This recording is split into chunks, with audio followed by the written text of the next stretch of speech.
Kedatangan Raden Rahmat di Tanah Jawa. Angin laut bertiup pelan di pelabuhan Tuban. Kapal-kapal kayu berlabuh membawa para pedagang dari berbagai negeri. Seorang pemuda berjubah putih turun dari kapal.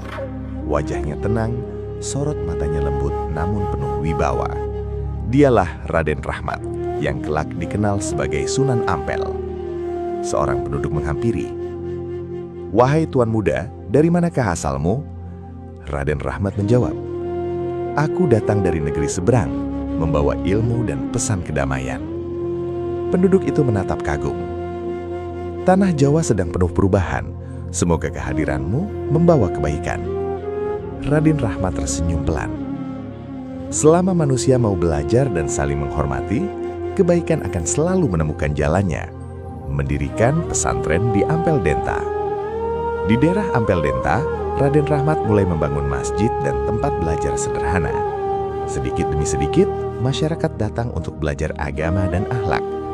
Suatu malam, beberapa pemuda duduk mengelilinginya.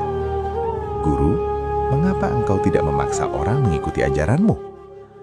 Sunan Ampel menatap langit malam. Hati manusia tidak bisa ditaklukkan dengan kemarahan.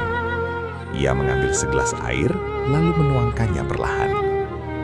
Air yang lembut mampu mengisi bejana, sedangkan batu yang keras hanya akan memecahkannya. Para murid terdiam kagum. Ajaran Moh Limo. Suatu hari, masyarakat berkumpul di halaman masjid. Warga bertanya, "Sunan, bagaimana agar hidup menjadi tentram?" Sunan Ampel berdiri dengan tenang. "Jauhilah 5 perkara buruk yang merusak hidup manusia." Beliau lalu menyebutkan, moh main, moh maling, moh madon, moh mabuk, moh madat. Seorang pemuda bertanya lirih.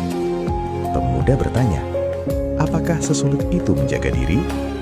Sunan Ampel tersenyum. "Perjuangan terbesar bukan melawan orang lain, tetapi melawan hawa nafsu dalam diri sendiri." Para murid besar. Banyak murid datang belajar kepada Sunan Ampel. Di antaranya ada Sunan Bonang, Sunan Giri, dan Raden Patah. Sunan Bonang bertanya, "Guru, apakah Islam akan berkembang besar di Tanah Jawa?" Sunan Ampel memandang para santrinya satu persatu. "Kelak, kalianlah yang akan meneruskan cahaya ini."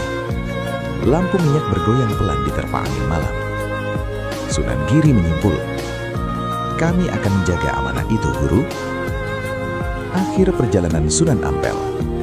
Usia Sunan Ampel semakin tua. Namun, beliau tetap mengajar dengan penuh kesabaran. Pada suatu pagi, beliau berkata,